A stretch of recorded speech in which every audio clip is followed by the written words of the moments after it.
गजर माऊलीचा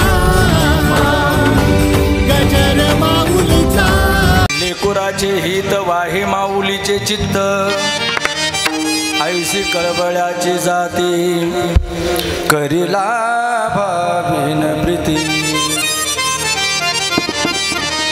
पोटी भारवाहे ताच सर्व स्वहि साहे ऐशी कळबळ्याची जाती करिला भावीन प्रीती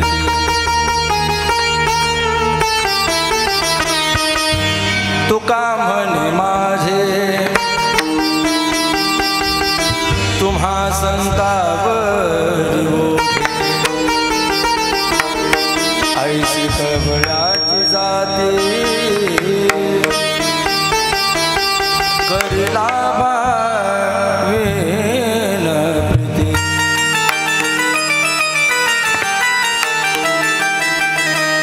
पांडुरंगाकर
धन्य निवृत्ती देवा काय महिमा वर्णावा शिवे अवतार धरून केले त्रैलोक्य पावन ओम नमो ज्ञानेश्वरा करुणाकरा दयाळा तुमचा अनुग्रह लाधलो पावन झालो चराचरी नमो सद्गुरु तुकया ज्ञान दीपा सच्चिदानंद नमो सद्गुरु भक्त कल्याण मूर्ति नमो सद्गुरु भास्करा पूर्णकीर्ति रामाय रामभद्राय रामचंद्राय वेदसे रघुनाथाय नाथाय सीताया पते नमः मस्तक हे पायावरी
जयांची केलिया स्मरण होय सकळ विद्यांचे अधिकरण तेचे बंधू श्री चरण श्री गुरूंची वैराग्याचे मूर्तिमंत पुतळे जगद्गुरु श्री तुकोबारा यांचा चारचरणाचा संत प्रकरणातला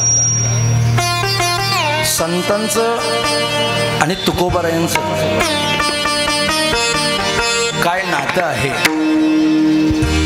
त्या नात्याचा संबंध सांगण्याकरता श्री तुकाराम महाराजांनी लौकिकामधल्या आईचा दृष्टांत देऊन त्या अभंगाची भूमिका समाजासमोर प्रकट केलेली आहे. विठाला विठाला.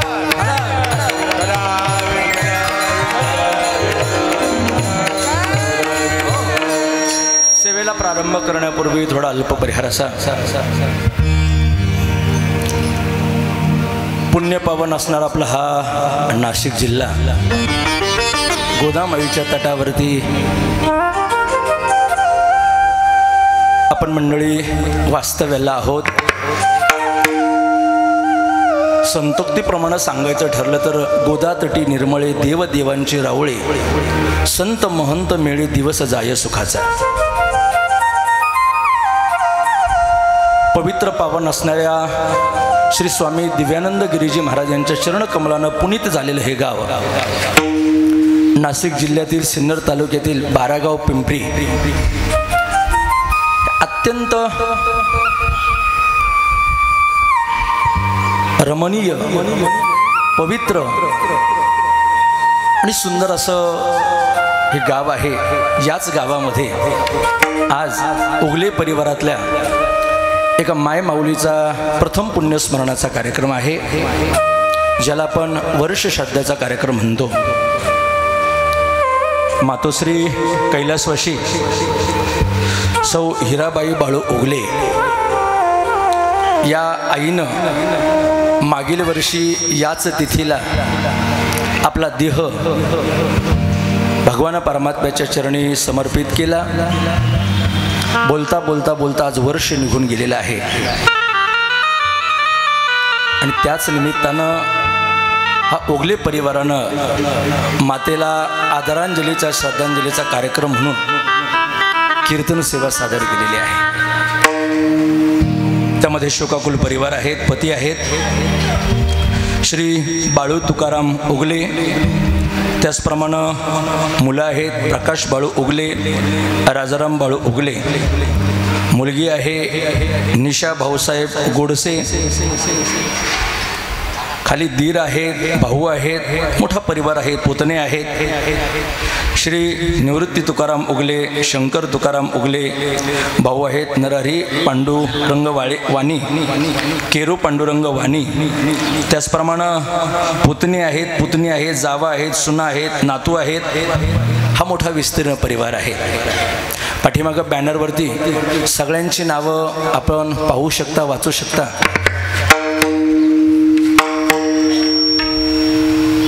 असा या उगले परिवारानं एक दिवसीय रम्य आणि दिव्य कार्यक्रम आपल्या मातेच्या निमित्तानं, आईच्या निमित्तानं ठेवलेला आहे. धर्मशास्त्राला अनुसरून आज या जीवात्म्याला शेवटचं पिंडदान आपण देणं आणि परिवाराकडून, कुटुंबाकडून तो आतृप्त आत्मा जो आहे तो शांत करणं, हे कर्म आज आपल्या उगले परिवारानं केलेलं आहे. त्याबद्दल त्यांना धन्यवाद आहेत. हा सगळा विस्तार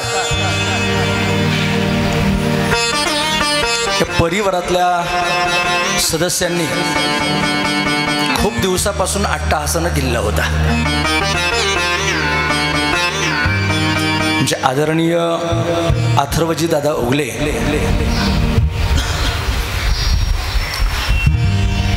त्यांचे पिताश्री, त्यांचा संपूर्ण नातेवाईक परिवार त्यांनी गेल्या अनेक दिवसांपासून माझ्याकडे ही सेवा सुपूर्द केली होती. हिराबाईचं पुण्यस्मरण करायचे म्हणजे एका हिऱ्यासारख्या सुशोभिमान असणाऱ्या माणसाचं पुण्यस्मरण मला करायचे, याचा मला एक प्रामाणिकपणे आनंद होता. आणि म्हणून त्यांच्या प्रयत्नाला आज खऱ्या अर्थानं यश आलं असं म्हणायला काही हरकत नाही. विठाला विठाला.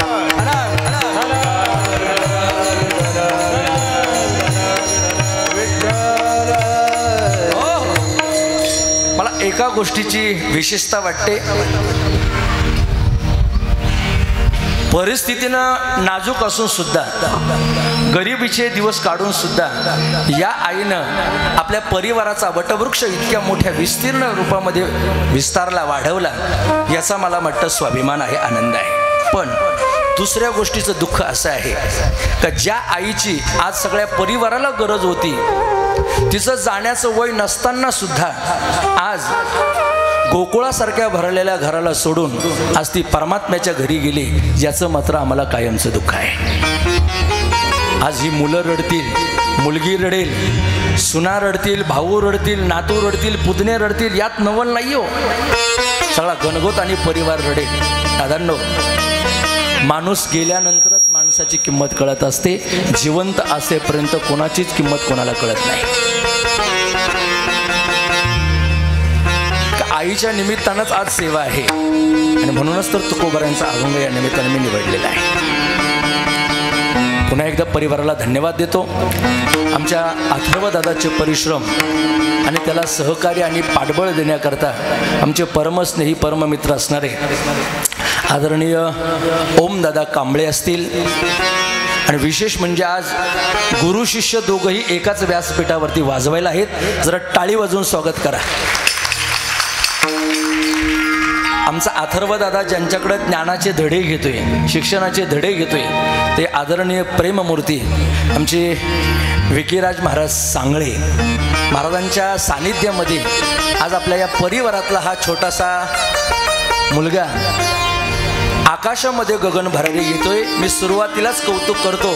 आज स्वर्गामध्ये या आईला खरंच धन्यवाद आणि आनंद वाटत असेल.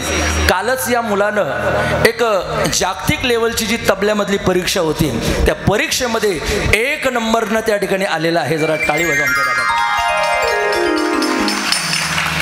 आणि हे सगळं श्रेय हिराबाईंसारख्या आईला जाईल, अथर्वच्या आई वडिलांना जाईल किंवा गुरूंना, आम्हा सर्व मंडळींना जाईल.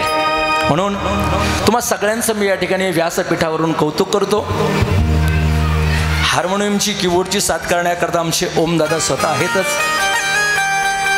तबला आणि पखवाज गुरु शिष्याची जोडी आहे.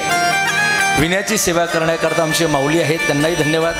गावातलं हे सगळं टाळकरी मंडळ आहे. ह्या बाजूनं गायनाची सेवा करण्याकरता महाराष्ट्रातल्या नामवंत गायिका आणि आमच्या भगिनी आदरणीय मंगलताई गतीर या ठिकाणी उपस्थित आहेत. त्याचप्रमाणे भजन सम्राट श्री हरिभक्तीपरायण समाधानजी महाराज भगत आहेत. त्याचप्रमाणे भजन सम्राट श्री हरिभक्तीपरायण हनुमंत महाराज गतीर आहेत. आमच्या भगिनी वर्गसुद्धा आहेत. गोड अशी साऊंड सिस्टीम आहेत. माऊली तुम्हालाही धन्यवाद आहेत. या कार्यक्रमाचं लाईव्ह चित्रीकरण ज्यांच्या माध्यमातून संपूर्ण महाराष्ट्रामध्ये या ठिकाणी जात आहे, त्या चॅनलचे सर्वा आमचे विनोददादा कांगणे दादांना या ठिकाणी मी धन्यवाद देतोय.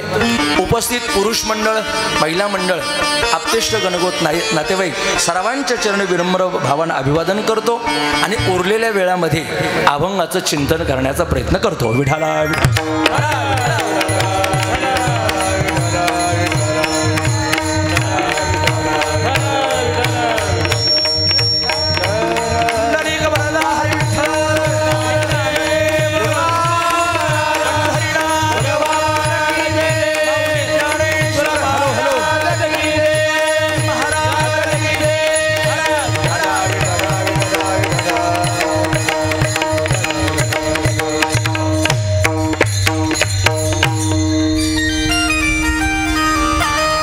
श्री तुकाराम महाराजांचा आहे. सर्वांच्या परिचयातला आणि पाठ्यातला आहे. लेकुराचे हित वाहे माऊलीचे चित्त.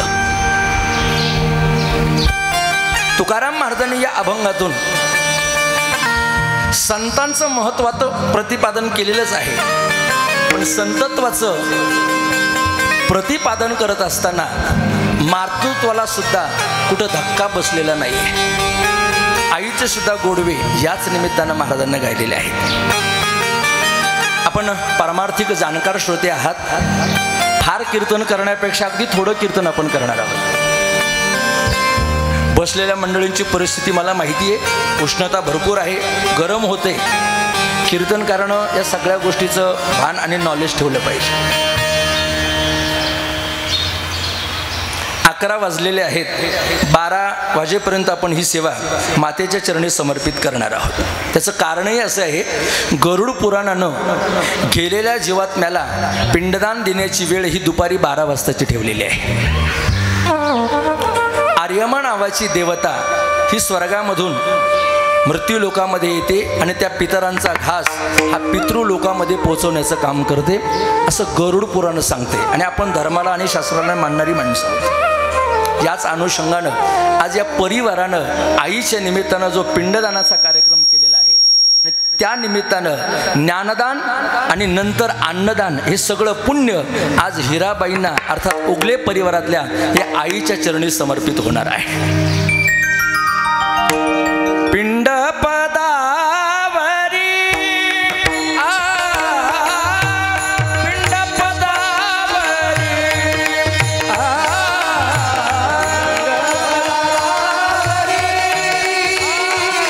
पिंड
तिला आपुली करी माझे झाले गयावर्जन फिटले पितरांचे ऋण.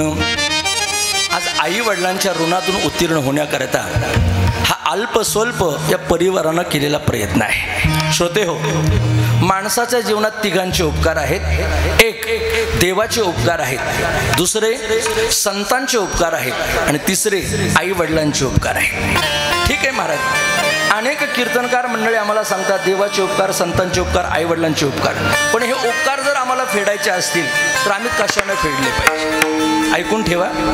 देवाचे उपकार जर फेडायचे असतील तर देवाचं भजन केलं पाहिजे. संतांचे उपकार जर फेडायचे असतील तर संतांचं स्मरण केलं पाहिजे.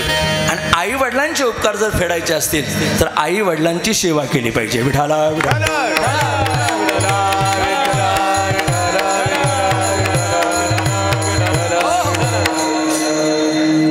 वडिलांची सेवा या परिवारानं छानपैकी केली.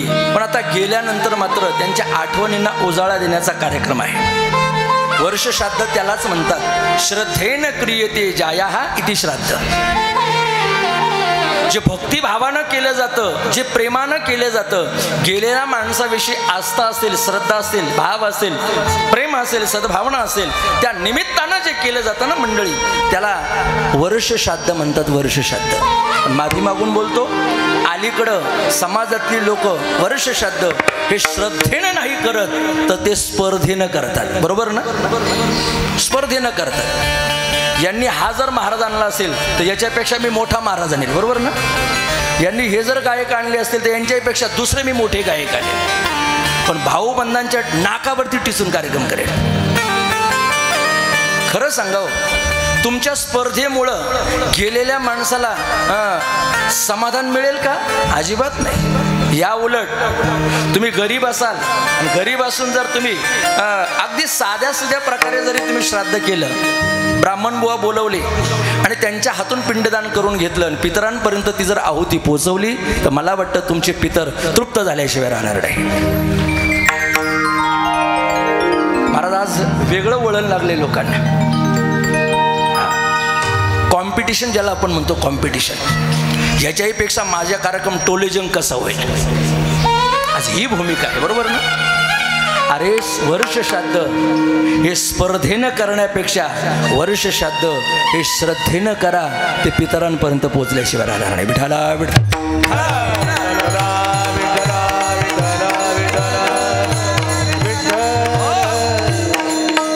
महाराष्ट्रातला फारच नामांकित कीर्तनकार बोलवला आणि त्या त्याचं कीर्तन ठेवलं म्हणजे पितरांना मोक्ष प्राप्ती होती, हा चुकीचा गैरसमज आहे तुमचा, काढून टाका आजच.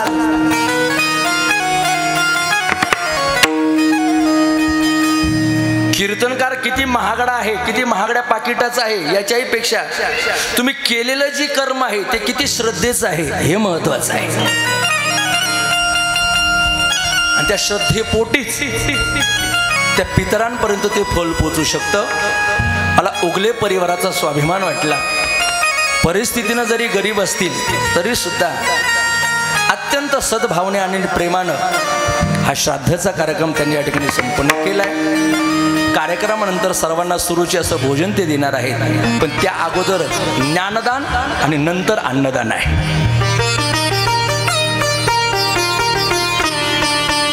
मानवी जीवनाचं कल्याण हे भगवत दर्शनामध्ये आहे. देवाचं दर्शन होणं म्हणजे जीवनाची इति कर्तव्यता आहे. भगवान परमात्मा मिळू शकतो, पण त्याच्याकरता संतांची कृपा पाहिजे.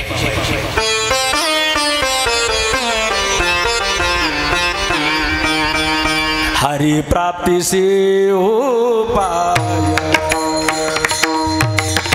हरि प्राप्ति से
संतांचे ते पाय, संताविना प्राप्ती नाही ऐसे वेद देती ग्वाही. संतांचं महत्व माणसाला कळायला पाहिजे, एवढ्या करता तुकाराम महाराजांनी या अभंगाची रचना केलेली आहे.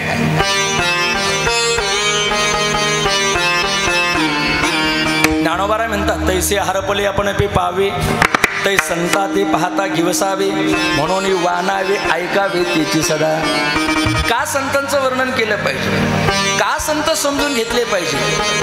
आपलं स्वरूप आपल्यापासून दूर जाते अज्ञानाच्या अंधकारामुळं.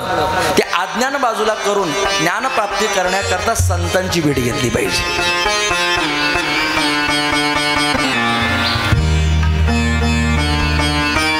याकरताच तुकोबर आहे स्वतःच्या जीवनामध्ये संतांना अतिउच्च कोटीचं स्थान देतात. एक सांगू का, जगामध्ये संतांपेक्षा मोठं कोणीच नाही. साधू थोर जाणा, साधू थोर जाणा, साधू थोर जाणा कगलियोग. आपण भाग्यवान मंडळी आहोत. श्री स्वामी दिव्यानंद गिरीजी महाराज का ज्यांचं याच गावामध्ये वास्तव्य झालं, या गावामध्ये त्यांचं चरणरज लागलं, पुनीत झालं हे गाव. कल्पना असेल आपल्याला, वेदांत आणि न्याय किंवा जेवढे काही जगामधले ग्रंथ आहेत ते सगळे ग्रंथ आज त्यांनी आपल्या जीवनामध्ये पारंगत केलेले होते. मी आळंदीचा विद्यार्थी आहे. वारकरी शिक्षण संस्थेमध्ये त्यांचं आजही नाव मोठ्या विशेषत्वानं घेतलं जातं. ऋषिकेश असेल, बद्रीनाथ केदारनाथ असेल, त्र्यंबकेश्वर असेल, या अनेक ठिकाणी या महात्म्याचं नाव आजही गायलं जाते, आजही गायलं जाते.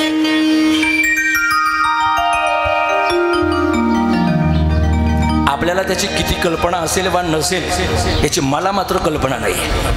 परंतु आपल्या गावात जर संतांचा जन्म झालेला आहे, आपल्या पंचक्रोशीमध्ये जर संत वास्तव्याला आहेत, तर ती भूमी नक्कीच पावन झालेली आहे. पवित्र ते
देश जेते हरीचे दास जन्म हे संत महात्मे अवतीर्ण झाले आपल्या जड जीवांचा उद्धार करण्याकरता.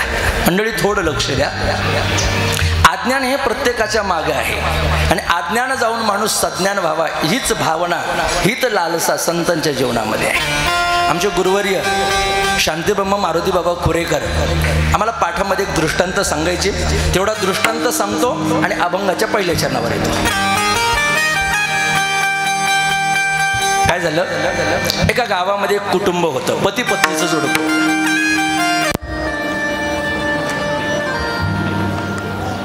पती थोडेसे अज्ञानी होते आणि पत्नी थोडी सज्ञानी होती. हे असं असतं बरं का.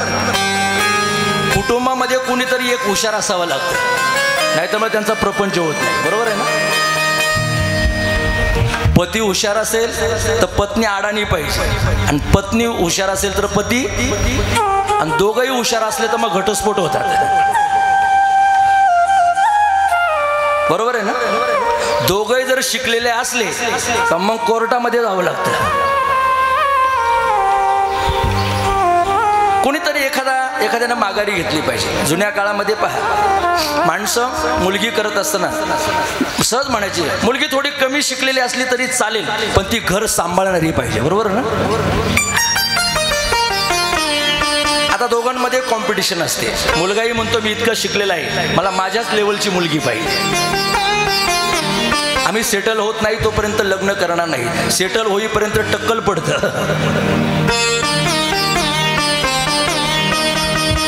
पती पत्नी गावामध्ये राहत होते. तो पत्नी थोडा भोळसट होता. पती भोळसट असल्यामुळं ती पत्नी प्रपंच चांगला करायची. आजही असं आहे बरं का. दारू पिणाऱ्या व्यक्तीची पत्नी सुशील आणि सात्विक असते आणि तीच त्या दारुड्याचा प्रपंच चांगला चालवते.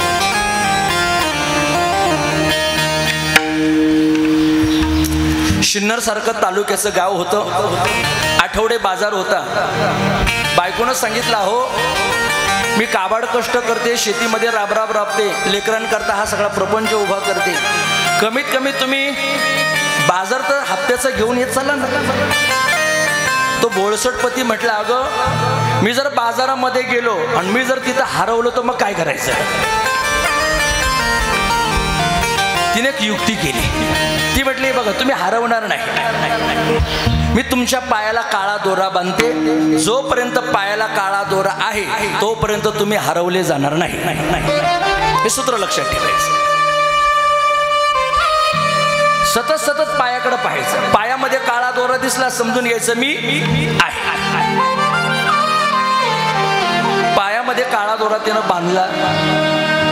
मालकानं हातामध्ये पिशवी घेतली, पैसे घेतले, शिन्नर सारख्या बाजारामध्ये गेला. आठवडे बाजार, मोठी गर्दी. तुडुंब गर्दीमध्ये कुठंतरी डोंबाऱ्याचा खेळ होता, कुठंतरी त्या नागोबाचा खेळ त्या ठिकाणी चालू होता. एकीकडे डोंबाऱ्याचा, एकीकडे नागोबाचा खेळ. ते दोनही खेळ हा पाहत बसला. मंडळी प्रसंग असा झाला, त्या नागोबाच्या खेळामधला तो रिंग मास्टर जो होता तो लोकांना त्या ठिकाणी प्रोत्साहित करत होता. पहा माझ्या नागाचा खेळ,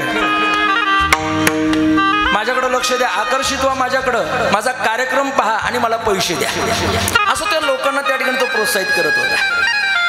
लोकही मोठे कान टाव करून पायाच्या टाचा उंच करून त्या खेळाकडे पाहत होते. आणि तेवढ्या गर्दीमध्ये कोण गेला, हा तिथं गेला.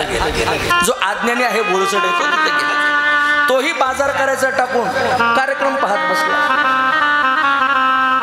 प्रसंग थोडा विचित्र घडला. काय झालं, ज्या पेटीमधून तो साप बाहेर येणार होता आणि तो खेळ दाखवणार होता नागाच्या फड्यावरचा, तो साप जसा पेटीमधून बाहेर येऊ लागला, नुसता बाहेर आला नाही तर तो लोकांमध्ये शिरला. गर्दीमध्ये शिरल्यानंतर हे लोकांची पळापळ, कोण कुठं कोण कुठं कोण कुठं, याच्या अंगावरती 2-3 लोक पडली. त्या घाई गडबडीमध्ये याच्या पायातला दोरा तुटला. जसा पायातला दोरा तुटला तसा हा म्हणू लागला, अहो मी हरवलो, मी हरवलो, मी हरवलो. कोण म्हणतोय, तो अज्ञानी बोळसट माणूस. सगळ्या बाजारातली लोक त्याच्याकडे पाहू लागले, अरे हा माणूस आहे आणि स्वतःला म्हणतो मी हरवलो, मी हरवलो. कुठला आहे, म्हणे तो आमक्या आमक्या गावचा आहे. कोणाकडे तरी मोबाईल नंबर होता, त्या गावामध्ये फोन लावला, सरपंचाला सांगितलं, सरपंच साहेब तुमच्या गावामधला अमुक अमुक व्यक्ती का या शिन्नरमध्ये या तालुक्याच्या बाजारामध्ये म्हणतो मी हरवलो, जरा त्याचा तपास करा. सरपंचांच्या लक्षात आलं हे तेच गिऱ्हाईक आहे. त्याच्या पत्नीला सांगितलं, अगं जा, तुझा मालक तिथं बाजारामध्ये मी हरवलो असं करतो. ही घरूनच निघताना बरोबर औषध घेऊन निघाली. औषध कळतंय ना कोणतं? काळा दोरा. हा, काळा दोरा घेतला, बाजारामध्ये गेली. आज जिथं ओरडत होता मी हरवलो, पटकन त्याच्या पायाला तिनं काळा दोरा बांधून दिला आणि बांधून दिल्यानंतर त्याच्या हाताला धरलं, सांगितलं मालक अहो तुम्ही कसले हरवलात, तुम्ही हरवलेले नाहीतच, पहा तुमच्या पायाकडं काळा दोरा तसाच आहे. जसं त्यानं स्वतःच्या पायाकडं पुन्हा एकदा पाहिलं, दोरा तसाच होता. मग पुन्हा त्याचा मंत्र बदला, अहो मी सापडलो. दृष्टांत संपला. मला उत्तर तुमच्याकडून हवंय. तो माणूस हरवला होता का? बोला. तो सापडला होता का? नाही. तो हरवलाही नाही आणि तो सापडलाही नाही. मग हे त्याचं काय होतं? अज्ञान होतं. तसं आपलंही आहे महाराज. आपलं स्वरूप जिथल्या तिथंच आहे, पण आपण उगाच म्हणतोय हरवलो, ज्ञान झालं का पुन्हा म्हणतोय सापडलो. बरोबर ना? जसं त्याचं आहे तसं आपलंय. विठाला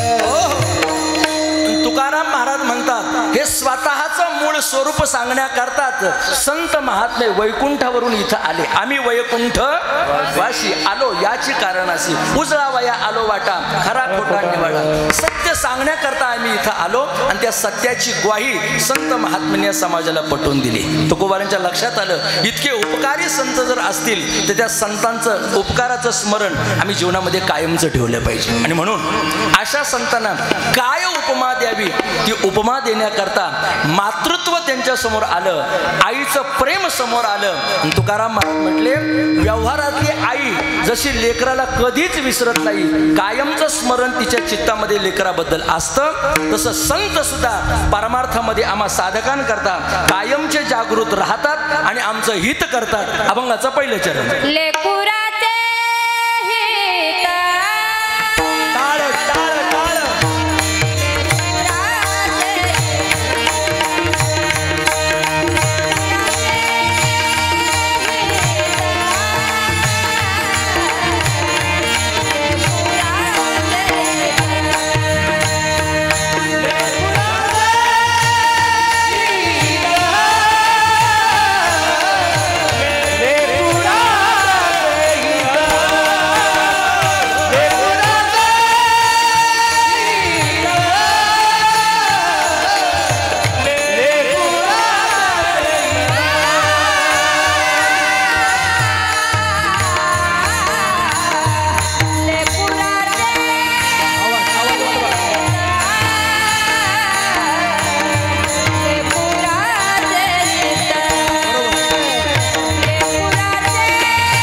टाळी टाळी हो गे.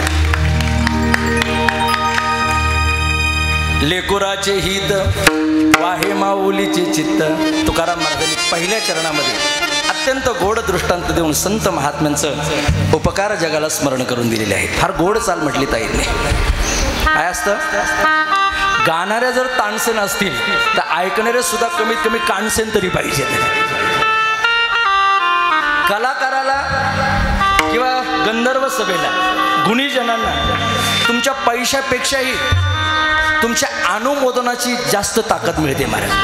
तुमचा रिस्पॉन्स, तुमच्या टाळ्या आणि तुमच्या मनातली दाद ही कलाकाराला गुणीजनाला अजून गायला त्या ठिकाणी भाग पडते. विठाला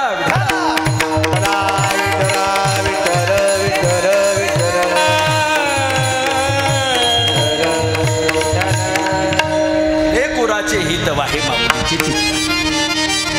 मंडळी, उपमा दिली आईची.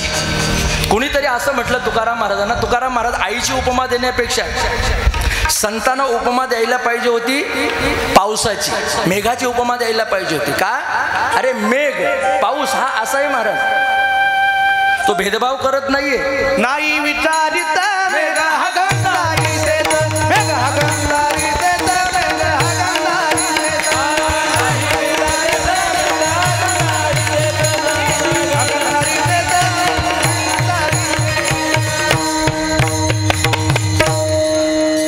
ॲक्युरेट प्रमाण ही शत्रुघ्न महाराजांची कृपा आहे. नाही विचारित मेघ हगंदारी शेत. पाऊस असं पाहत नाही हा माझ्या वार्डातला आहे का नाही, हा माझ्या मतदार यादीतला आहे का नाही, हा माझ्या तालुक्यामधला आहे का नाही, असं पाऊस कधीच पाहत नाही. बरोबर ना? पाणी हे सतत आणि सगळीकडे पडत असतं महाराज. तसं साधूनं सुद्धा कृपा करत असताना सगळ्यांवरती सारखी केली पाहिजे. नामदेव महाराज म्हणतात साधू त्यालाच म्हणतात ज्याच्याकडे आप आणि पर हा भाव नसतो. संत संगतीचे काय सांगू सुख आणि आपणा पारिखे नाही तेथे, मग साधू थोर जाना साधू थोर जाना. ज्याच्याकडे हा माझा आणि तो परका असा असेल, मी म्हणतो त्याला कधीच साधू म्हणायचं नाही. तो झाला तर बादू होईल पण साधू नाही होणार. साधूला म्हणजे सगळं जग सारखे. वसुधैव कुटुंबकम, हे विश्वची माझे घर. ज्ञानोबारांची उक्तीप्रमाणे आईशी मती जयाची स्थिर, किंबहुना चराचर आपणची झाला. ज्याला सगळं जग हे ईश्वर तत्व असं भासतं, असं वाटतं, तो साधू आहे. किंवा सोपी व्याख्या सांगतो, जे कारंजले गांजले त्यासी म्हणे जो, तोची साधू ओळखावा, देव तेथेची जाणावा. पावसाची उपमा दिली तीही कमी पडेल महाराज. का उपमा कमी पडेल? अरे पाऊस जरी पडत असेल परंतु तो काही ठराविक काळापुरताच पडतो. बरोबर ना? 3 ऋतू आहेत आपल्या शास्त्रामध्ये, धर्मामध्ये. भौगोलिक दृष्ट्या जर आपण विचार केला, उन्हाळा, पावसाळा आणि हिवाळा. पण आता त्याच्यात चौथा एक ऍड करा, अवकाळा. सध्या माणसाची अवकाळा चालू आहे ना.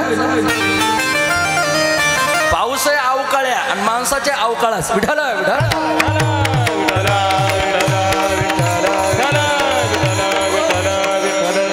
बाबा तुमच्या काळामध्ये, पूर्वीच्या काळामध्ये पाऊस हा पावसाळ्यातच पडायचा. पण आम्ही एवढे भाग्यवान ठरलोय, आता उन्हाळ्यात सुद्धा आमच्याकडे करता पाऊस पडतोय.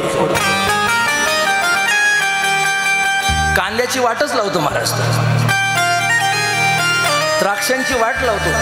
नको त्यावेळी अवेळी पाऊस पडला तर पिकांची नुकसान होते दादा.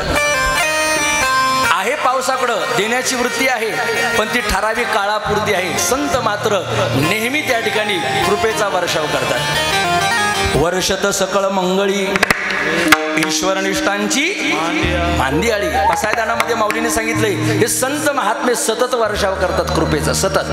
म्हणून ते आम्हाला अत्यंत पूज्य आहे. चला, मेघाची उपमा कमी पडली. कुणीतरी म्हटलं द्या ना परिसाची उपमा. महाराज म्हटले परिसही नको.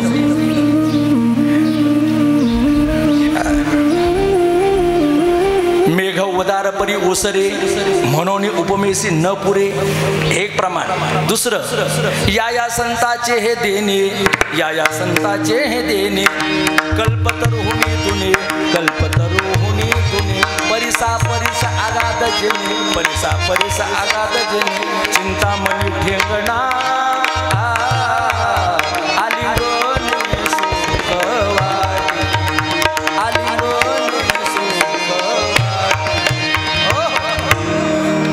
संतांना परिसाची उपमा चालणार नाहीये का? अरे परीस फक्त लोखंडाचंच सोनं करू शकतो, पण लोखंडाला परीस करू शकत नाहीये. आमच्या संतांकडे ही ताकद आहे. अज्ञानाला सुद्धा ते ज्ञानी करतात. नवे नवे विसोबा चाटी नावाच्या माणसाला विसोबा खेचर बनवण्याचं काम केले. नामा म्हणे खेचरापायी भेटी झाली सर्व ठाई. नामदेव महाराजांचे गुरु बनवलं कोणाला? विसोबा खेचरांना. ही ताकद आहे माऊलींमध्ये. लक्षात ठेवा, जगांमध्ये संतांनी एवढी अलौकिक ताकद कोणामध्येच नाही. तुकोबाराय म्हणतात माझ्याकडे ह्या उपमा कमी पडल्या. परिसाची बेघाची उपमा कमी पडते, चंदनाची उपमा कमी पडते, म्हणून द्यायचीच असेल उपमा तर ती आम्ही देतोय आईची उपमा. संतांना आईची का? आईची उपमा. अरे जशी आई व्यवहारामध्ये लेकरा करता कायमची डोळ्यात तेल घालून जागी असते, तसे संत आमच्या करता कायमचे जागे राहतात. छोटासा मुद्दा आहे का? आई कशी लेकराला सांभाळते.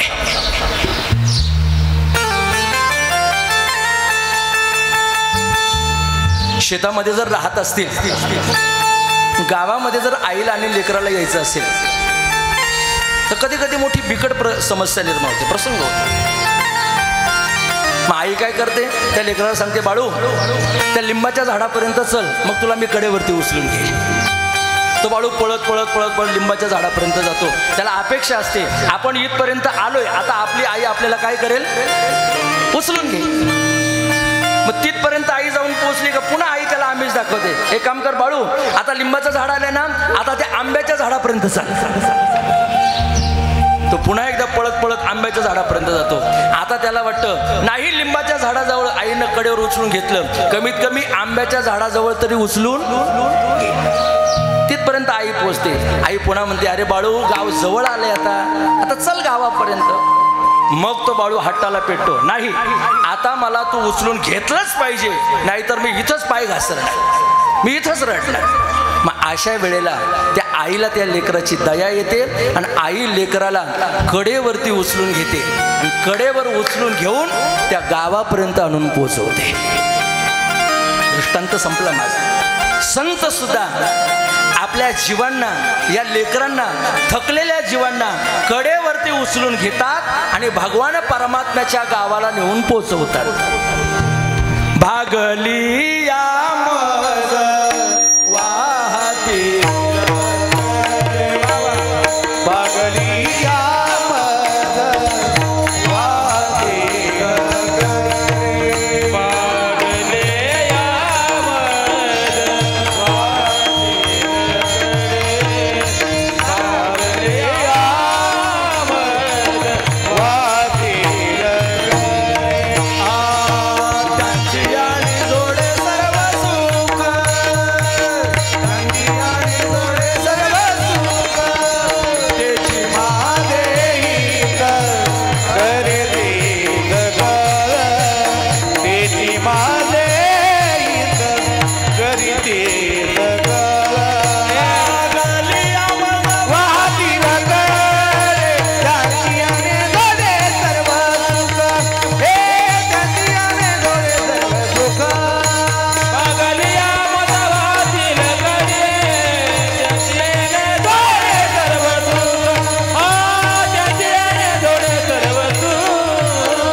शिनलेल्या थकलेल्या संत महात्मे स्वतःच्या कडेवरती उचलून घेतात आणि देवापर्यंत नेऊन पोहोचवतात. तशी आई शिकवते, सांभाळते, बरोबर ना?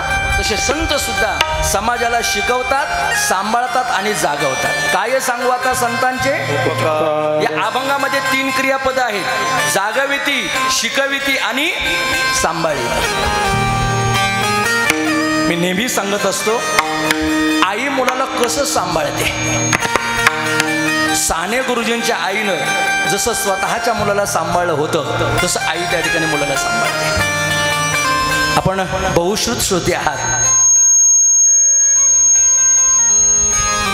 सज्जनांनो, आज जगाला धर्म शिकवला एका शिक्षकांनी. त्यांचं नाव आहे साने गुरुजी, बरोबर ना.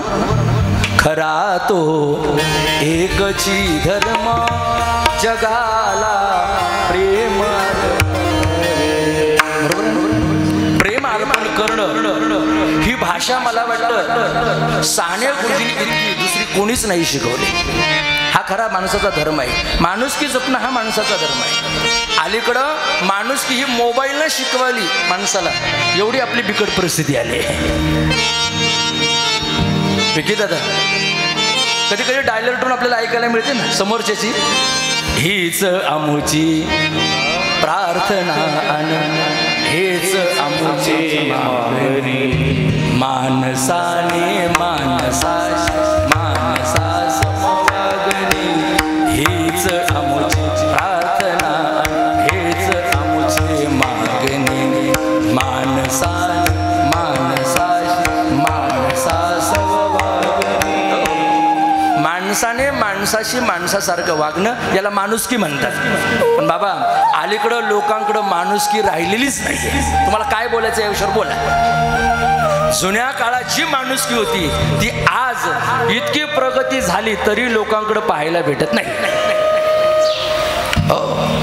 लोक पैशाने श्रीमंत झाली असतील, लोक बंगल्याने श्रीमंत झाली असतील, लोक उद्योग व्यवसायानं दळणवळणानं मोठी झाली असतील, त्यांची वाढ झाली असेल, परंतु लोकांच्या मनामध्ये मात्र ज्याची खरी वाढ व्हायला पाहिजे होती त्याची मात्र त्रुटी झाली.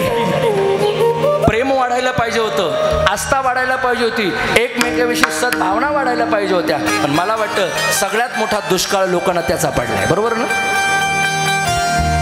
आठवत असेल तुम्हाला 20 वर्षापूर्वीचा काळ, 30 वर्षापूर्वीचा काळ, गावामध्ये कुठंतरी एखादा कॉइन बॉक्सचा त्या ठिकाणी फोन असायचा, बरोबर ना.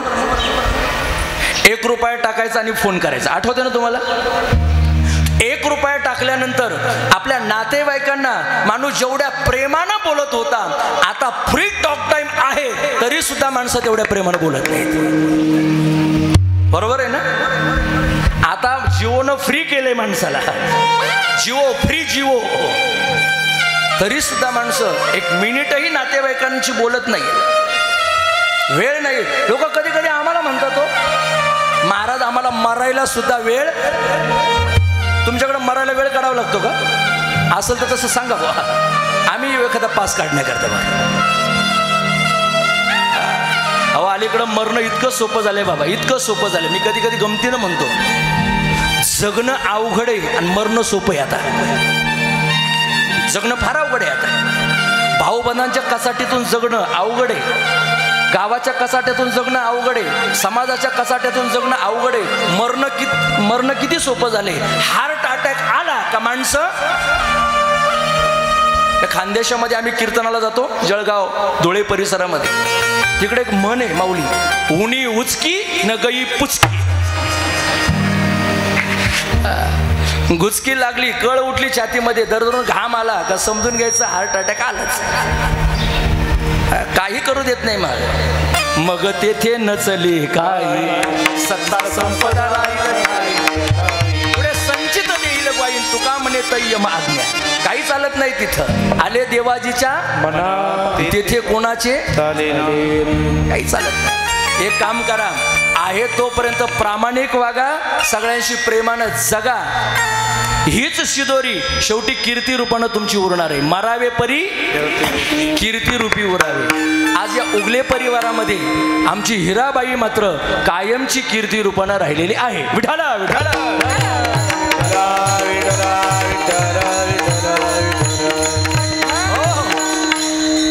सर्वसामान्य शिक्षकांना जगाला धर्म शिकवावा. साने गुरुजी, वाचा त्यांचं पुस्तक, श्यामची आई नावाचं पुस्तक आहे. इतकं सुंदर शिकवलंय महाराज. मी बऱ्याच वेळेला हा दृष्टांत सांगितलाय. स्पीकरवाले थोडा आवाज वाढवा माझा.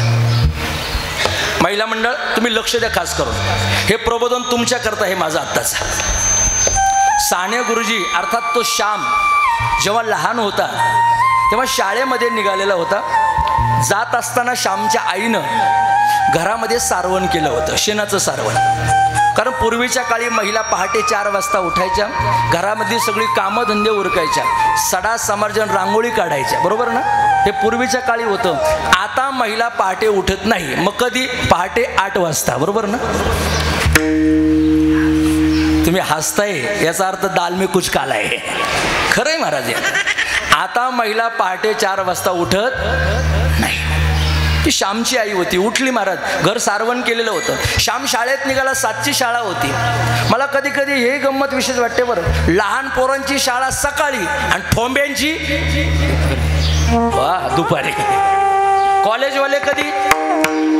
11-12ला. आणि छोटे छोटे चिमुरडे कधी? सकाळी. अहो ती आई त्याला जेव्हा गोधडीतून उठवते, अंथरुण उठवते, तेव्हा ते डोळे चोळतं, बाथरूममध्ये कसं तरी जातं, आंघोळ करतं, रडत रडत दप्तर घेतं आणि मग शाळेत निघतं. खरं तर लहान पोरांची शाळा ही दुपारी ठेवली पाहिजे. बरोबर ना?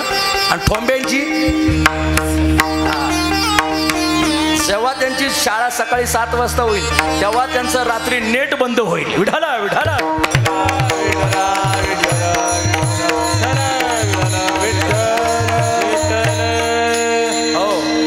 तुम्हाला विशेष वाटेल, पूर्वीच्या काळची पोरं लाईट बंद केल्यावर झोपत होती. आताची पोरं नेट बंद केल्यावर झोपतात. नाहीतर ऑनलाईन. बरोबर ना? कायम ऑनलाईन ऑनच राहते. श्याम निघाला शाळेमध्ये, घर सारवलेलं होतं. आई, अगं पाय जर माझा शेणाने माखला तर पुन्हा इथं 5-10 मिनिटं वेळ होईल. ते का कीर्तन आहे का? मागं पुढं झालं तर चालतं. ही शाळा आहे. जुन्या काळातली शाळा अशी होती, जर विद्यार्थी वेळेवर आला नाही तर शिक्षक लोक त्यांना छड्या द्यायचे. बाबा तुम्ही पाहिले, सगळं अनुभवले. बरोबर ना? छडी वाजे छम छम आणि विद्या येई. ज्या ज्या जुन्या माणसांनी शिक्षकांचा मार खाल्लाय आणि आई बापांचा मार खाल्लाय त्या माणसांचं आज देवानं कल्याणच केलंय महाराज. कल्याण केले त्या माणसांचं. आई वडिलांच्या धाकात जी राहिली आणि मास्तरच्या धाकात जी पोरं राहिली आज ती चांगल्या नोकरीवरती आहे. बरोबर आहे ना? आता पोरांना शिक्षकाचाही धाक नको आणि आई बापाचा नकोच नको. आता आई बापाचं नाही ऐकत पोर. श्याम म्हटलं, आई चल लवकर आवर, किती वेळ झालाय. आई म्हटली, श्याम एक काम कर, बाथरूम मध्ये तू गेलेस ना, आंघोळ कर. तुझ्या पायाला थोडी सुद्धा मी घाण माखू देणार नाही. माता मावल्यानो ऐका काय केलं श्यामच्या आईला. श्यामची आंघोळ होऊ दिली, स्वतः जवळ गेली, तिथं अंगावरचा पदर काढला. आई अंगावरचा पदर किंवा आपली आबरू फक्त आपल्या लेकरा पुढेच उघडी करते. लक्षात ठेवा, आपल्या लेकरा करताच करते. काढला अंगावरचा पदर, टाकला समोर श्यामच्या. श्याम या पदरावरून चालत आहे. मी म्हणतो बरं का दादा, ज्याला आईचा पदर, मायेचा पदर लहानपणी मिळाला ना, सगळ्यात भाग्यवान पोरगा तो आहे ज्याला आईचा पदर मिळतो. ताई काय करतो आईचा पदर? ऐकाल तुम्ही? आईचा पदर हा प्रवासामध्ये बाळाकरता आडोसा होतो. बरोबर ना? आईचा पदर प्रवासामध्ये बाळाकरता आडोसा होतो. मुलाला जर दूध पाजायचं असेल तर आई त्याच पदरानं त्या ठिकाणी आडोसा करून बाळाला दूध पाजते. अजून उन्हामध्ये जर चालली आई आणि लेकरू तर तोच पदर त्या लेकराकरता छत्री होतो, छत्री, सावली होते. सगळ्यात शेवटी सांगतो, आईचा पदर जर आपल्याला शेवटपर्यंत मिळाला ना तर तुमचं जीवन सोन्यासारखं झाल्याशिवाय राहणार नाही. दादा, आज हिराबाईंसारख्या आईचा पदर तुमच्या भावंडांना मिळालाय. मी म्हणतो तुमचं जीवन सुखाचं झालंय, तुमच्या आईचं आज सोनं झालंय. आईनं समोर पदर टाकला, श्यामला सांगितलं या पदरावरून चालत आहे. श्याम पदरावरून चालत आला, निघाला शाळेमध्ये. बाहेर गेला घराच्या, एकच वाक्य आई बोलली, श्याम थांब जरा. जसं मी घरात सारवलेलं शेण जे होतं ते तू पायाला माखू दिलं नाहीस. बाळा एक काम कर, शाळा शिक, शिक्षक बन, मास्तर बन, पण जीवनामध्ये चारित्र्याला कधी डाग माखू देऊ नको, एवढा चांगला वागतो. हे आईनं सांगितलं आणि आईच्या शब्दावरती विश्वास ठेवला आणि तसंच पाऊल जगला आमचा श्याम. तोच पुढे जाऊन मास्तर झाला, शिक्षक झाला आणि जगाला धर्म शिकवला.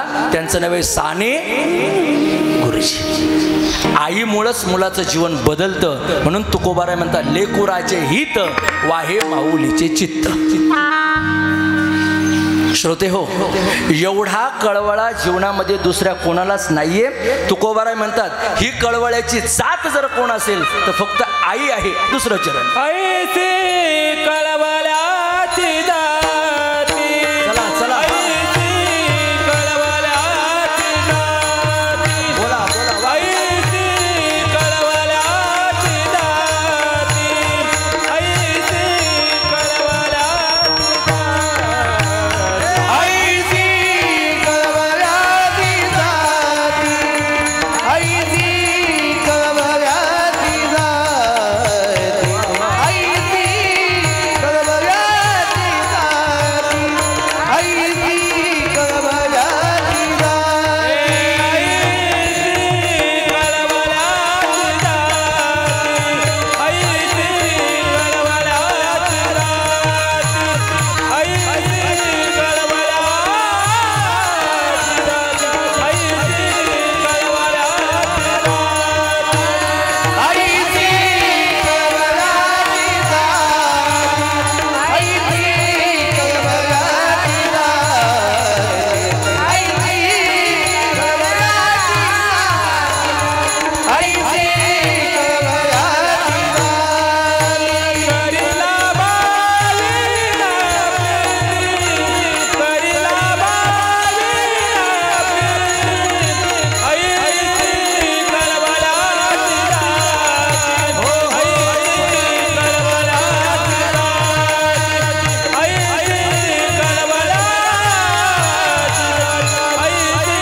दुसऱ्या चरणात तुकोबाराय म्हणतात कळवळ्याची जात जर या जगामध्ये कोण असेल तर ती फक्त आई आहे.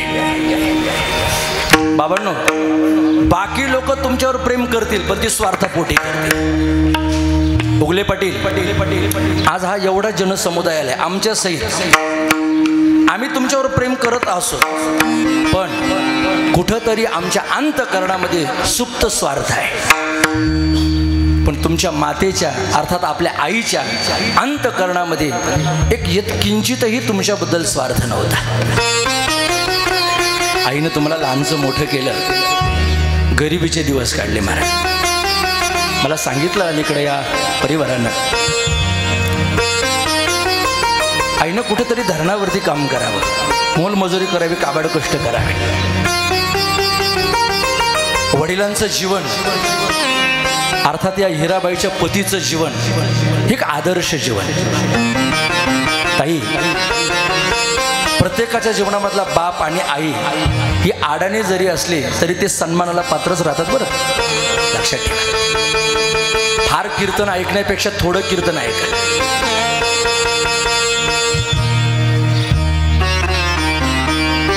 आज समाजामध्ये आईची आणि बापाची किंमत लेकरांना फक्त गेल्यानंतरच कळते. बरोबर ना?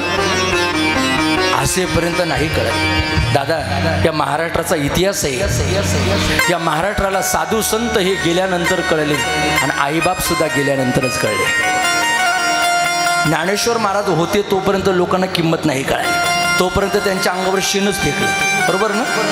निवृत्तीनाथ महाराजांच्या अंगावरती शेण फेकणारा हाच समाज होता. याच महाराष्ट्रातल्या लोकांनी त्यांचा छळ केला. सोपं बोलू का? त्यांच्या समाज बांधवांनी देखील त्यांचा छळ केला, परंतु त्यांनी नाही मांडलं महाराज त्या छळाला. खरा माणूस तो राहतो, खरे संत ते राहतात. प्रसंग सुखाचा असो वा दुःखाचा असो आपल्या अंगावरती झेलून त्याला योग्य पेलवण्याची क्षमता जीवनामध्ये ठेवतात. त्याला माणूस किंवा संत म्हणतात.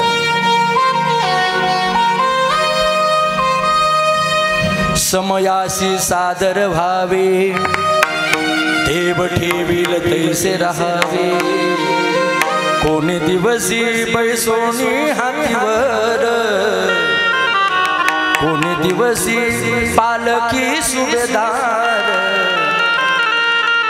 कोणी दिवसी पायाचा चाकर चालत जावे समयासी सादर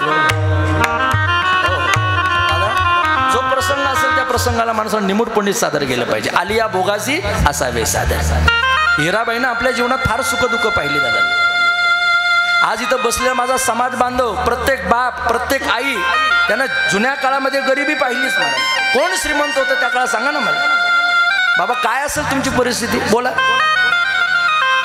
1 रुपया करता पै करता माणसं वाटेल ती कामं करत होती लोकांची मोलमजुऱ्या करत होती महाराज 1 रुपयाची किंमत आहे ना आताच्या पोरांना नका विचार जुन्या माणसांना विचार सबसे बडा रुपया ही त्या काळातली म्हण आहे बापापेक्षाही काकणभर श्रेष्ठ आईचं प्रेम असतं म्हणून साधू संतांनी इथं आईचा दृष्टांत दिलाय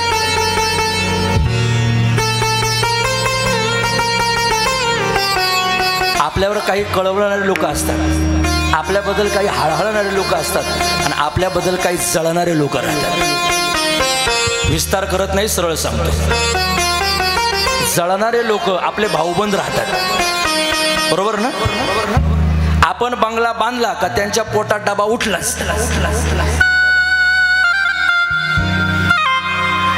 आमचे गुरुवर्य भाऊबंधांची व्याख्या फार सुंदर करतात जे जिवंतपणे सुखानं जगू देत नाही आणि मेल्यानंतर त्यांच्याशिवाय मरता येत नाही त्यांना म्हणावं भाऊबंद बरोबर ना जिवंतपणे कधी सुखानं जगू द्यायचं नाही इकून बांधकोर तिकून बांधकोर इकून वाट आडव तिकून वाट आडव आणि मेल्यानंतर कोणाच्या खांद्यावर जायचं मग तेच सुतक पाळायला तेच पुन्हा त्या ठिकाणी 10 दिवस आपल्या घरी यायला अरे असं जर आयुष्यभर त्याला प्रेम दिलं असतं तर मी म्हणतो जाताना तो तुम्हाला आशीर्वाद देऊन गेला असता बरोबर ना पण जिवंतपणे कधीच सुखानं जगू देत नाही कौरव पांडवांचं उदाहरण सगळ्यांना माहिती आहे कशाला वेळ घेऊ सांगून उभा आयुष्य पांडवांना त्रास दिला कौरवांनी पण दादा एक सांगतो जो धर्माच्या बाजूने राहतो जो नीतीच्या बाजूने राहतो भगवान परमात्मा विजय त्याचाच करतो हे कलियुगामध्ये सुद्धा सत्य आहे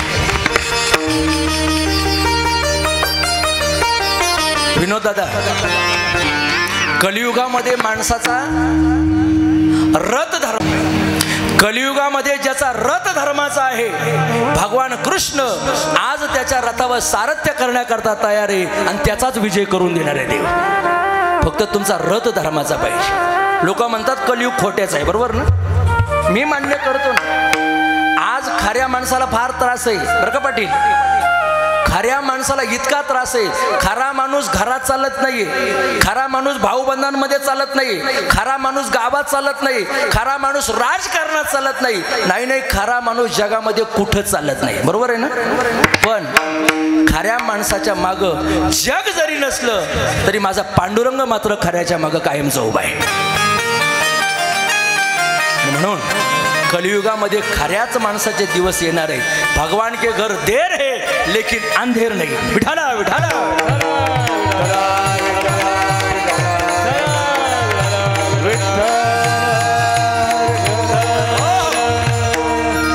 हे जळजळणारे आहेत भाऊबंधांचा वर्ग आहे हळहळणारे जे आहेत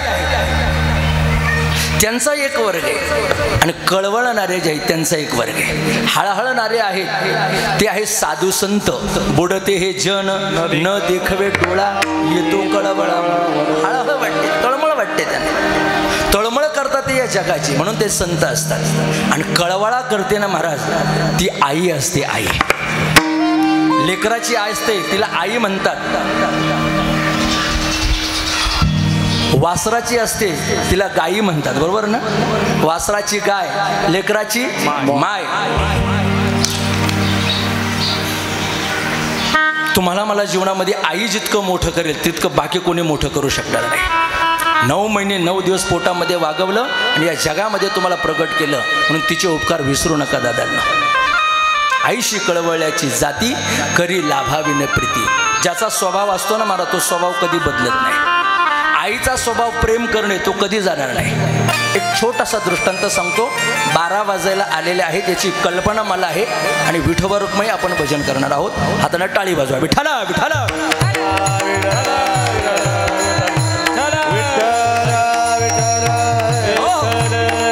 दादा ओम दादा स्वभाव ज्याचा आहे ना तो कधी बदलत नाही. बरं स्वभाव माणसाचा बदलत नाही. असं म्हणतात ना आधी होता वाघ्या दैव योगे झाला पाग्या त्याचा हेळकोटा राहीना आणि मूळ स्वभाव. आज रविवार आहे बरोबर आहे ना. खंडेरायाचा आज वार आहे. मला वाटतं एवढं प्रमाण आपण घ्यायलाच पाहिजे. 2 मिनिटं होईल इकडे तिकडे पण एवढं प्रमाण झालंच पाहिजे. आधी होता वाघ्या आधी होता वाघ्या आधी होता वाघ्या आधी होता वाघ्या दैव योगे झाला पाग्या योगे झाला पाग्या दैव योगे झाला पाग्या दैव योगी झाला पाग्या याचा येळकोट राह्या याचा येळकोट राह्या याचा येळकोट राह्या याचा येळकोट राह्या.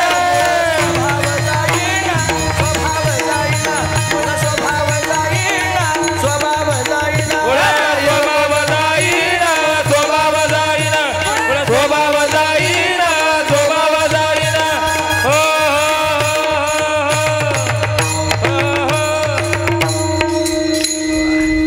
आपल्याकडे एक म्हण आहे पा जित्याची खोड मेल्याशिवाय जात नाही. माणसाचा जो स्वभाव आहे ना तो जातच नाही. मला आईचा स्वभाव आहे काय प्रेम करणं ही जाती आहे ही कळवळ आहे महाराज. तो कधीच जाणार नाही. आई स्वर्गात जरी गेली ना महाराज तरी तिथून सुद्धा लेकरांवरती प्रेमच करणार आणि आशीर्वाद देणार. तुका म्हणे पितृ आशीर्वाद देती कल्याण इच्छिती. आज आमची हिराबाई या उगले परिवाराला स्वर्गातून आशीर्वाद देत असेल. वा भाग्यवान आहात तुम्ही. मातृत्वाचं प्रेम तुम्हाला मिळालं आहे. आईशी कळवळ्याची जाती फार गोड दृष्टांत आहे. स्वभाव कसा असतो.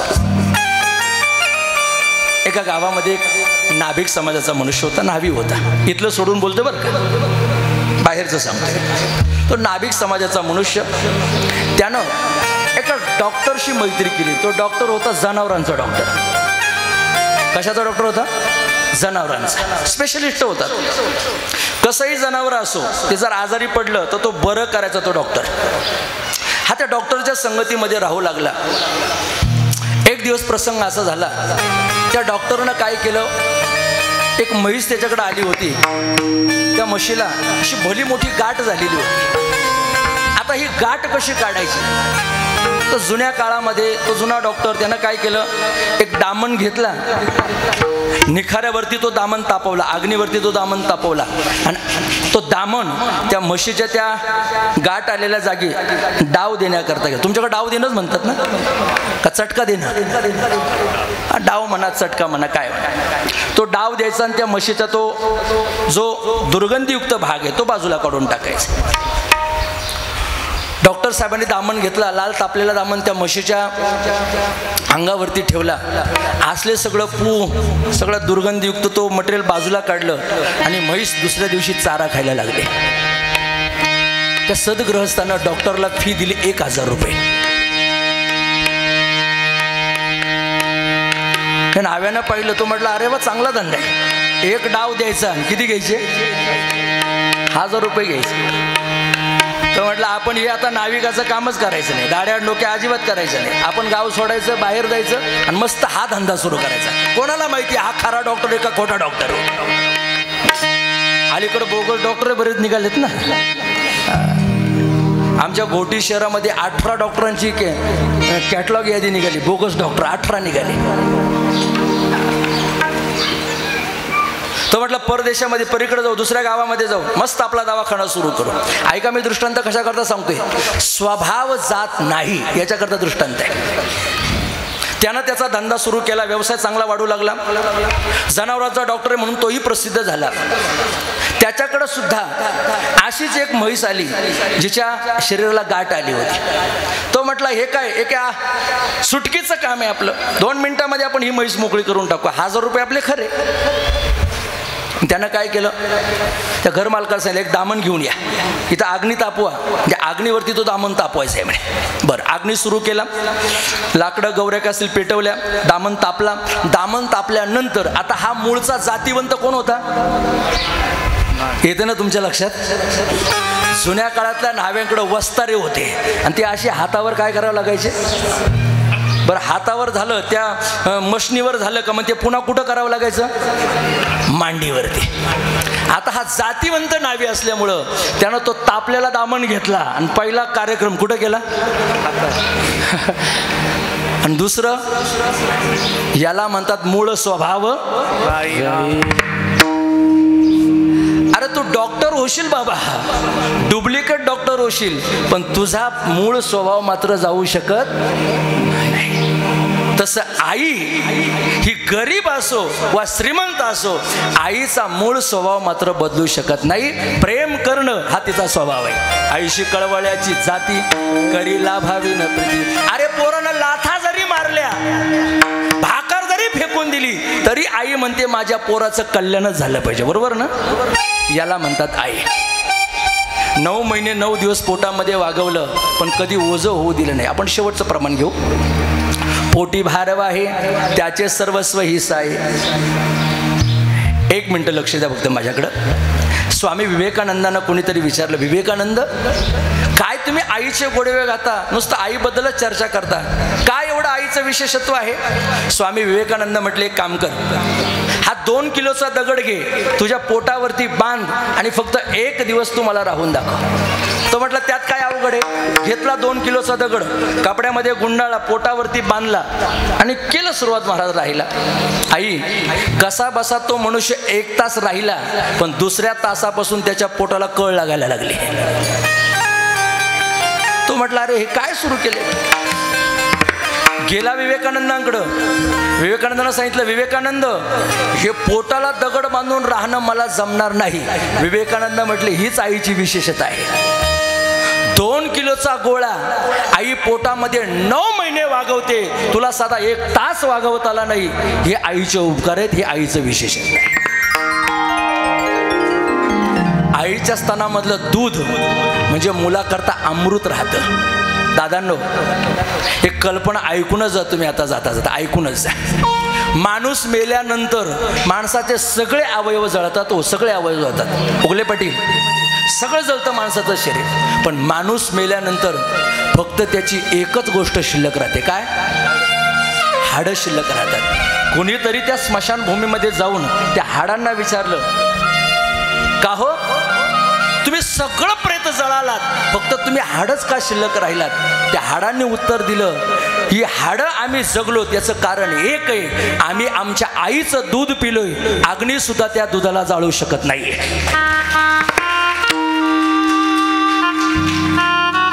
अगदी बरोबर. आईच्या दुधाला अग्नी जाळत नाही महाराज. आईच्या दुधाला जगामध्ये कुणीच नावं ठेवू शकत नाही.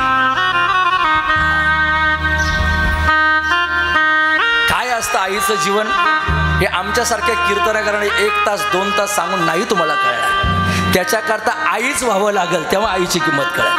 बरोबर आहे ना? पाण्यातला मासा झोप घेतो कैसा, जावे त्याच्या वंशा तेव्हा कळे. एक जण म्हटला खावा त्याचा रसा तेव्हा कळे. म्हटलं अरे बापरे, किती विज्ञान पुढे गेले पाहिजे यांचं. असं नाहीये. जावे त्याच्या वंशा, आई ती आईच राहते. आईची सर दुसऱ्या बाईला येणार नाही. पोटी भारव आहे त्याचे सर्वस्व हिस्सा आहे. आईशी कळवळ्याची जाती करीला भावी न प्रीती. 3 चरण आपली झाली. 12 वाजलेत. शेवटच्या चरणामध्ये तुकाराम महाराज म्हणतात, असे संत महात्मे आम्हाला जे सांभाळतात ना, आमचं सर्व भार ते त्यांच्या अंगावरती घेतात, त्यांच्या जीवनामध्ये घेतात आणि या साधकाला गंतव्य स्थानापर्यंत पोहोचवतात. अभंगाचं शेवट.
माझे तुम्हा संतावरी ओझे आईशी कळवळ्याची जाती करीला भावीन प्रीती तुकोबारा म्हणतात या संतांच्या जीवनामध्ये आमचा सर्वस्व भर आम्ही त्यांना अर्पण करून दिलेला आहे।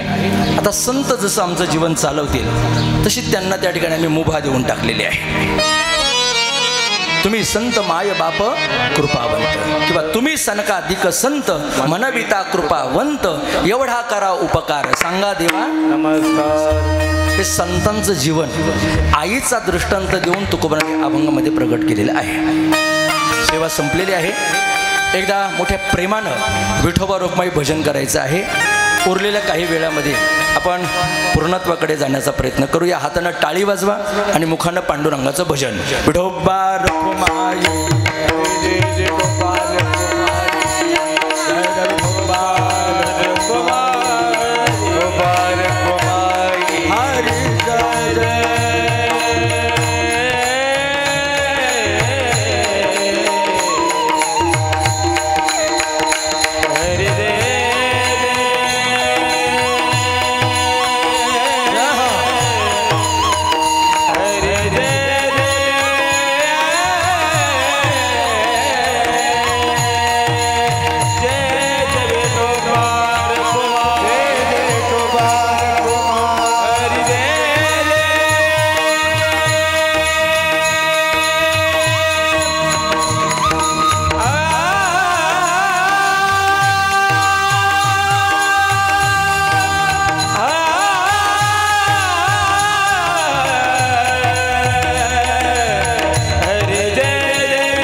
लेकुराचे हित वाहे माऊलीचे चित्त आईसी कळवळ्याची जाती करीला भावीन प्रीती।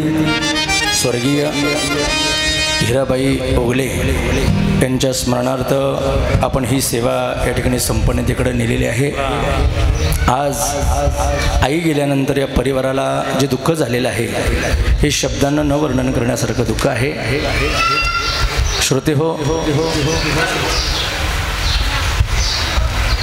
छत्रपती शिवाजी महाराजांचे आपण वारसदार आहोत। महाराजांना घडवण्याचं काम राजमाता जिजाऊनं केलं। जिजाऊ जर नसत्या तर मला वाटतं आज महाराष्ट्राला स्वराज्य पाहायला मिळालं नसतं। यजमानांनी मला सांगितलं म्हणे महाराज थोडंसं कीर्तन 2-5 मिनटं पुढे गेलं तरी हरकत नाही, पण मला लोकांच्या व्यथा कळतात। कीर्तनकार हा कसा असला पाहिजे, वेळेचा बांधलेला कीर्तनकार असला पाहिजे। गाडी लेट जरी सुटली तरी थेट नेऊन पोहोचवली पाहिजे, बरोबर ना? खरा शिक्षक तो जो विद्यार्थी पळून जाण्याच्या शाळा सोडून देतो, खरा महाराज तो लोक उठून जाण्याच्या जे विठ्ठल करतो। पण तुम्ही कोणीही उठलेले नाही आहेत याचा मला अभिमान वाटलाय। आपण छान ऐकत आहात। बारागाव पिंपरी शिन्नर तालुक्यामध्ये एक आदर्श गाव आहे आणि ही कृपा दिव्यानंदगिरीजी महाराजांची आहे। महाराज हप्त्यातून 2-4 कीर्तन तर इथं होतातच। सप्ताह असतो, महाराष्ट्रातली नामवंत कीर्तनकार मंडळी ही भजनी मंडळी या ठिकाणी बोलवत असतात। आज माझाही नंबर त्या कर्मप्राप्तामध्ये योगायोगानं लागलाय। मला असं वाटतं मानव दिवस किती जगला याच्यापेक्षा तो कसा जगला हे महत्वाचं आहे, बरोबर ना?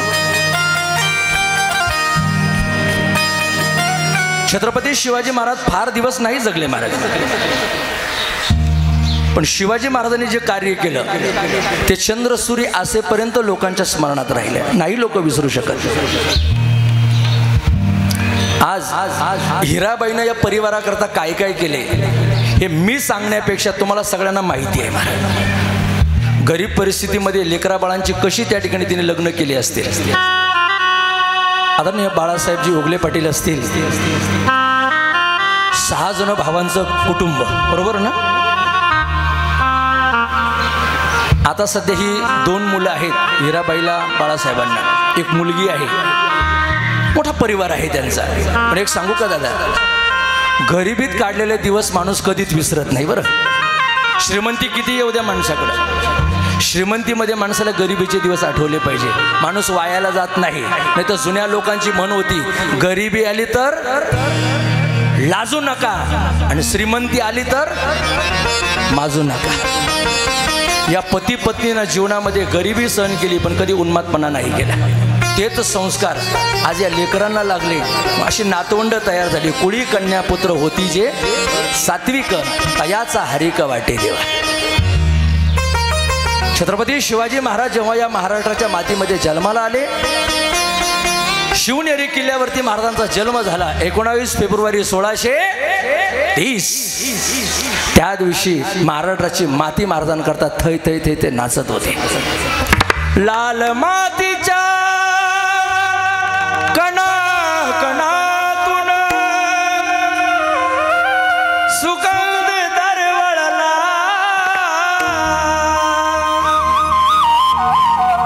जिजाऊ पोटी बाळ शिवाजी जन्माला आला.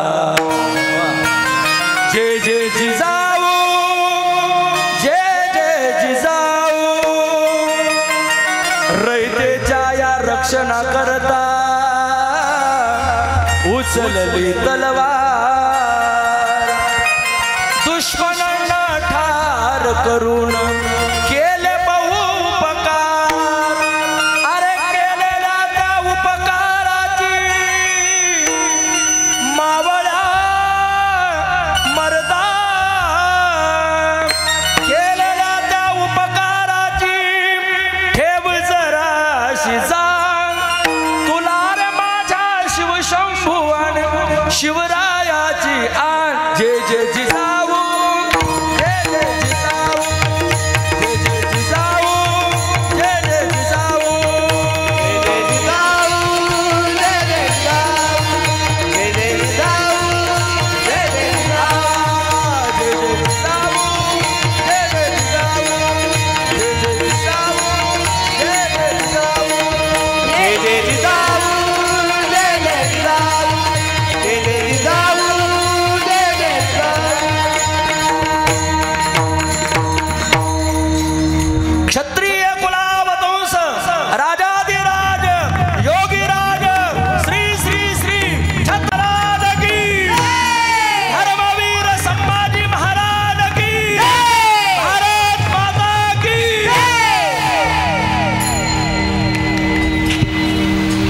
आज देशावरती लढणारा जवान आणि शेतामध्ये काम करणारा शेतकरी या दोघांवरच महाराष्ट्र चालू आहे बरं का. शेतकऱ्यानं शेती पिकवली नाही आणि जवानानं जर सीमा सांभाळली नाही तर मला वाटतं आपल्यावर परकीयांचं आक्रमण आल्याशिवाय राहणार नाही. त्यांना सुद्धा या व्यासपीठावरून मी वंदन करतो, सलाम करतो. पुन्हा एकदा ओगले पाटील परिवाराला खूप खूप धन्यवाद देतो. आईचं जीवन हे अत्यंत प्रखरतेनं आपल्यापुढे मी मांडण्याचा प्रयत्न केला. आई माझी मायेचा सागर दिला तिने जीवनाकार, नभीची चांदणी तू ग चंद्राची कोर, शीतल तुझी छाया मला हवी जीवनभर, तुझ्या शीतल छाया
म्हणजे काय असते याच्यातून तुमच्या लक्षात आलं.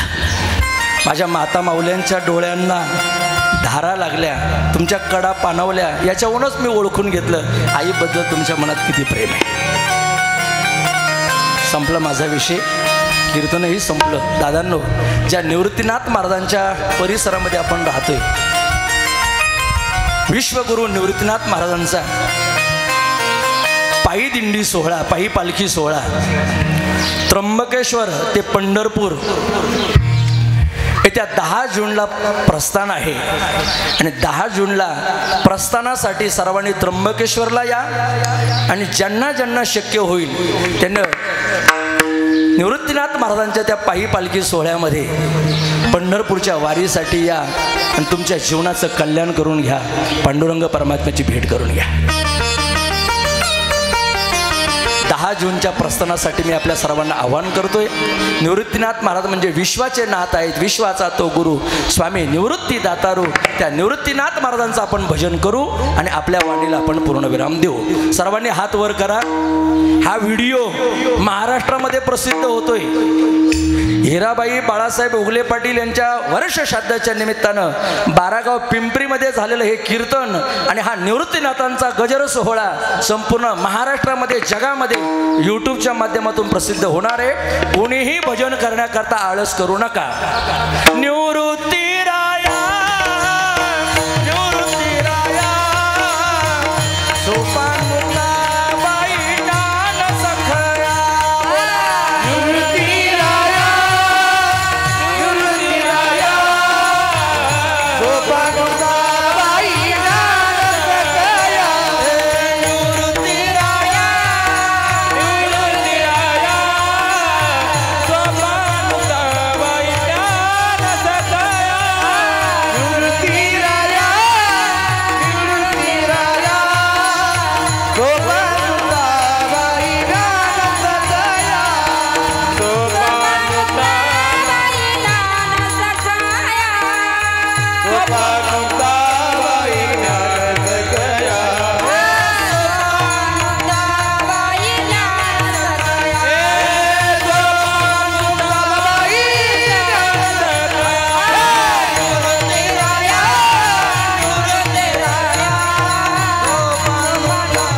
तुमचे केले धर्म कीर्तन सिद्धी गेले, हेथ माझे जीवरले पायकपण.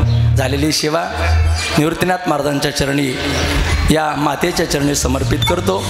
सज्जनांनो, जे चांगलं बोललो ते वारकरी शिक्षण संस्थेचं आहे आणि काही चुकीचा अपशब्द असेल तो माझ्या बुद्धीचा दोष आहे. यानंतर सर्वांना जेवणासाठी या ठिकाणी आमंत्रण आहे. पण त्या अगोदर एक छोटीशी सूचना पुन्हा एकदा देऊन टाकतो. या उगले परिवारामध्ये आमच्या अथर्व दादांनी जो नंबर मिळवलेला आहे त्याचा सन्मान आणि सत्कार ही मंडळी, ग्रामस्थ मंडळी असतील, त्यांचे मित्रवर्ग असतील, त्या सर्वांच्या अनुमतीने होतोय. आपण टाळी वाजून कौतुक करायचं जोरदार. आमच्या अथर्व दादाला भविष्यामध्ये खूप खूप शुभेच्छा या निमित्तानं आम्ही सर्व वारकरी मंडळी देतोय. या गावाचं, या परिवाराचं नाव तू जगामध्ये उज्ज्वल करो अशी या ठिकाणी सद्भावना व्यक्त करून मी माझ्या वाणीला पूर्ण विराम देतो. विठाल जय जय विठाल.